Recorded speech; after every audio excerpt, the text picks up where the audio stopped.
3-4টা ছবি দেখা হয়েছে। বরবাদ দেখা হয়েছে? বরবাদ দেখা হয়েছে দর্শকের সাথে হলে বসে। কেমন হয়েছে? এই দিলো মাল দে, ঠিক আছে, মানে মতের বোতল দিতেছে। এই যে টিকটক এসব, এটা কি জাতি শিখলো? এটা জাতির জন্য কি ভালো হইলো? সিনেমা দেখে কি জাতি শিখে? অবশ্যই শিখে। একটা খারাপ মানুষের বিচার কিন্তু সবসময় খারাপ ভাবেই হয়, ঠিক আছে, আর ভালো মানুষের জয় কিন্তু সবসময় ভালোভাবেই হয়। আমরা রাজ্জাক সাহেবের দেখে আলম সাহেব আমরা কিছু শিখছি না। না, সিনেমা শেষে কিন্তু সত্যের জয় দেখানো হয়েছে।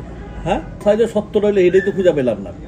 ছবি তো চলে গল্পের জন্য, ছবি তো চলে ডিরেক্টরের ওজনের উপরে। হ্যাঁ, তো আমার কাছে কিছু কিছু ব্যাপারগুলা যেটা আমার কাছে ভালো লাগে নাই, আর নাহলে আবার আমার কাছে খারাপ লাগে না। বলতেন যদি কোন বিষয়গুলো ভালো লাগেনি?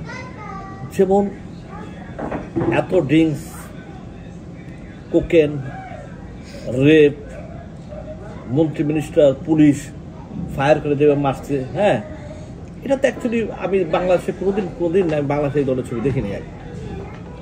হ্যাঁ, এবং এটা সেন্সার কীভাবে হলো সেটাও আমি জানি না।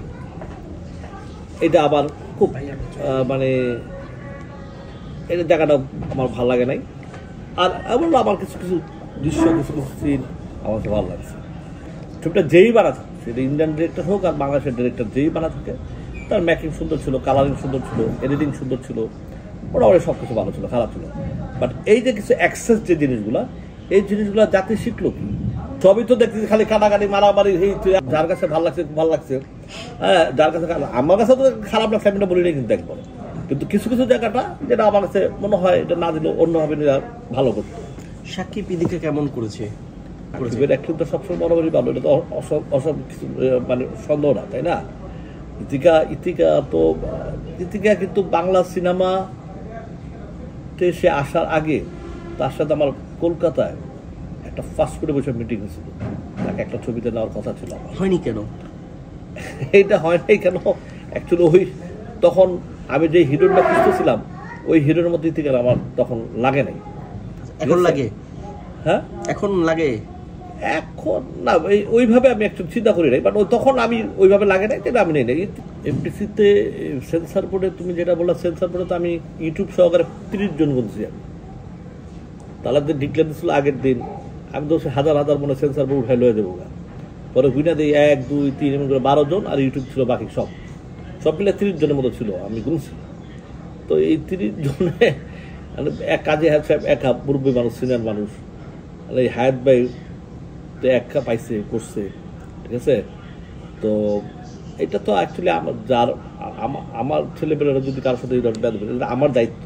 তো তোমরা সিনিয়রদের রেসপেক্ট করো, বড়দেরকে সম্মান করো, তাহলে আমাদের দায়িত্ব, ঠিক আছে। এখন সেই দায়িত্বটা যদি সে পালন না করে, সেটা আমার করার ইচ্ছা নাই। এক সপ্তাহ চালিয়ে কি 27 কোটি টাকা কি দেশের সিনেমা হল বা সিনেপ্লেক্স থেকে আয় করা সম্ভব? এখন আমার একটা প্রশ্ন আপনাদের কাছে, আমি যদি 28 টাকা সিনেপ্লেক্স থেকে পাই, আর সিনেমা হল থেকে যদি আমি 48 টাকা পাই, তাহলে 1 কোটি টাকা হইতে আবার কয় কোটি টাকা সেল করতে হবে?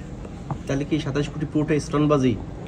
ওই যে কালকে একজনের এফডিসিতে বলা বলে করতেছিল যে একটা বেদের মেজোসটা হইতে হলে বাংলাদেশে এখন যত হল আছে বা যত সিনেপ্লেক্স আছে 3.5 বছর হাউসফুল থাকতে হবে। 3.5 বছর। এটা সাংবাদিক ছিল, ওই যে বাবুও ছিল সাংবাদিক।